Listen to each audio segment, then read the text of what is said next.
I'm really, really worried about Elisha. This is a really unusual case. She's only 14. While she looks possibly older than most people would think, she's a child. And we can't find her.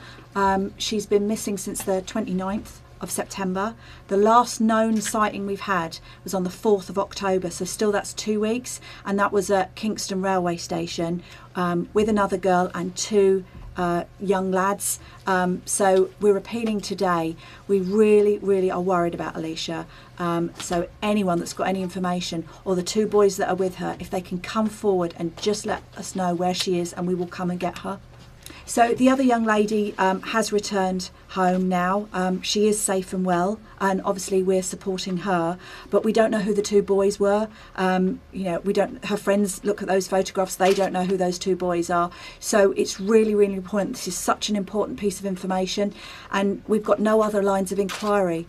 So this is a young girl, a young child, and we're desperately trying to find her, because she could be anywhere in the country by now. I mean, she has gone missing before, but not for a long time. So this is really, really unusual behaviour for her. She was doing really well at school. You know, she had no particular issues where she was staying at the home. So we don't know why she's gone. We don't think that she's had any connection to these young boys until she's met, you know, until she's obviously met them at Kingston. So again, that's what makes us really concerned, because no one's come forward, despite the appeals and the lines of inquiry we've done so far. We've been all over the country, we've been speaking to her family in Wales, and we can't find her.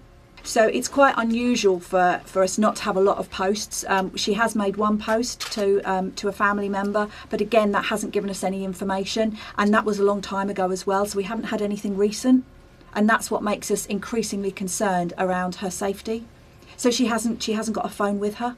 So again, some of those lines of inquiry that we use in missing people investigations, they simply aren't there for us to follow. So this is why this appeal is so important for us. So I would urge anyone with any information to come forward and help us find Elisha. She's been able to help us with some information, but the last time she saw her was on the 4th of October, so that's 2 weeks where Elisha hasn't had any contact with her family, with her friends, with anyone she knows, and that's what makes us increasingly worried for her welfare and safety. Elisha, you're not in any trouble. There's lots of people that love and care for you, that will come and get you. We just want to make sure you're safe and can come back home and be looked after.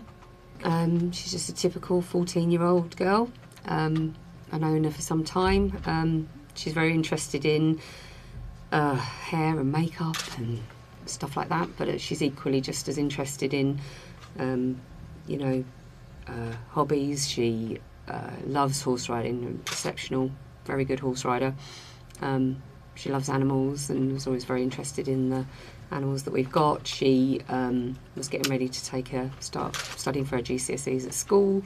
Was always interested in playing board games and card games and things like that. So yeah, just a typical 14-year-old really. She very bright, very intelligent, and so I think can present as older, but essentially she's 14, and I think most of the time if you were speaking to her, you realise she is 14.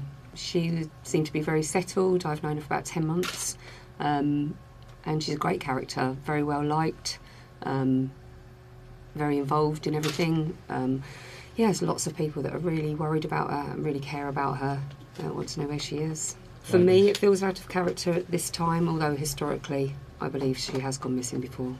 You know, there's lots of people that really care about her. Her family really love her. She's not in any trouble. We've got people on standby ready to come and pick her up. She can come to us, she knows where we are. A message, anything on social media, a phone call to the police, or if anybody knows where she is. You know, we're really worried about her and haven't heard anything from her, so we'd love to hear from her. And that would be excellent if she can get in contact.